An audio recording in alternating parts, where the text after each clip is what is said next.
Hello বন্ধুরা, আশা করি সকলে ভালো আছো। আজ আমি তোমাদের একটি আসনের ফুল ডিজাইন করে দেখাবো। প্রথমে তোমরা দোকান থেকে একটি আসন বোনা চট কিনে নিয়ে এসে তার চারিধারে হাতের সাহায্যে কিংবা মেশিনের সাহায্যে সেলাই করে নেবে। তারপর ক্রস স্টিচের মাধ্যমে চারিধারে বর্ডার দিয়ে নেবে। এই দেখো আমি যেমন করেছি সেইভাবে।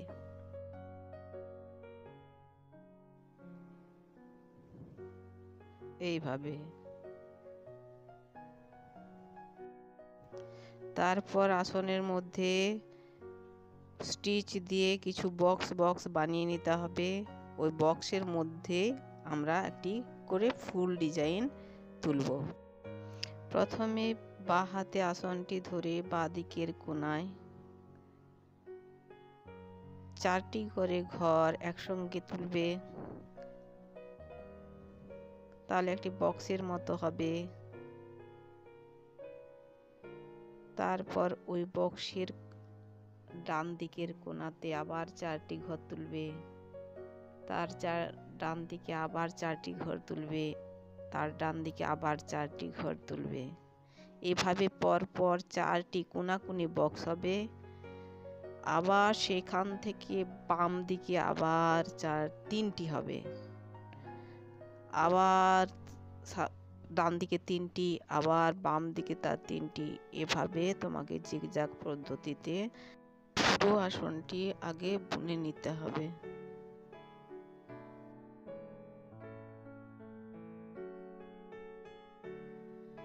তোমরা ভিডিওটি দেখতে থেকো,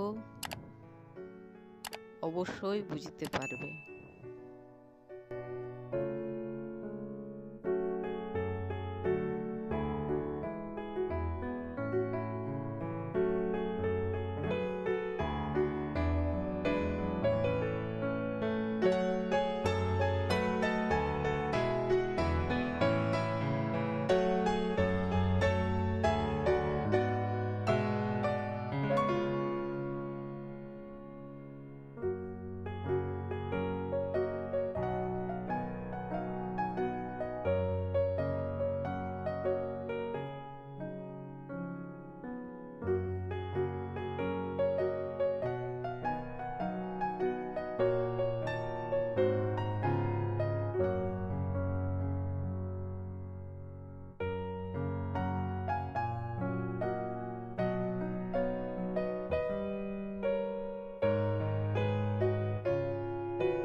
এগুলি শুধু আসন হিসেবে নয়, বাড়ির বিভিন্ন কাজে তুমি ব্যবহার করতে পারো।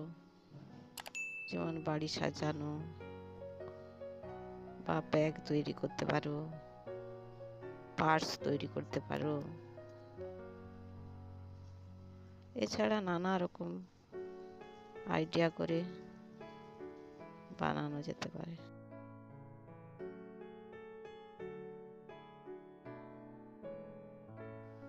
দেখো, এটাও দেখতে খুব সুন্দর লাগছে, তাই না?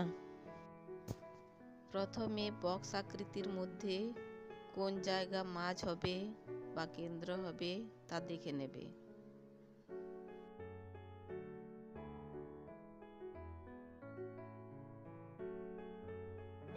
তারপর এইভাবে সুতো তুলবে, সুচটিকে নিচের থেকে উপরে তুলবে, কেন্দ্রের দিয়ে ওই দুটো সুতো নিয়ে আবার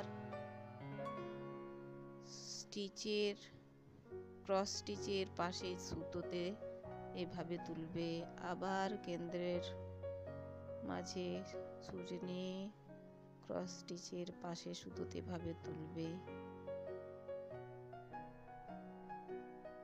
এইভাবে পুরো বক্সটি আস্তে আস্তে সুতোতে ভরিয়ে দেবে, তাহলে সুন্দর একটি ফুল তৈরি হয়ে যাবে। তুমি ভিডিওটি মন দিয়ে দেখো, আশা করি বুঝতে অসুবিধে হবে না, সমস্তটাই তোমরা বুঝতে পারবে। এবং প্রতিটি বক্সে এইভাবে একটি করে ফুল তুলে পুরো আসনটি ভরিয়ে তুলতে হবে। আসনটি বোনা হয়ে গেলে তার চারিধারে নিচে কাপড় দিয়ে সেলাই করে চারিদিকে ফিতে দিয়ে কুচি কুচি করে সেলাই করে নিতে হবে, তাহলে আসনটি দেখতে খুব সুন্দর হবে।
আমি দেখো এই দুটো ফুল এক কালারের করেছি, আবার পাশাপাশি দুটো এক কালার, তারপরে আবার নানা রকম কালারের আসনটি আমি বানিয়েছি। আমি ছোটবেলায় যেটি বানিয়েছিলাম সেটি তোমাদের আমি দেখাচ্ছি। তোমাদের ভালো লাগলে অবশ্যই তোমরা এটা বানাবে।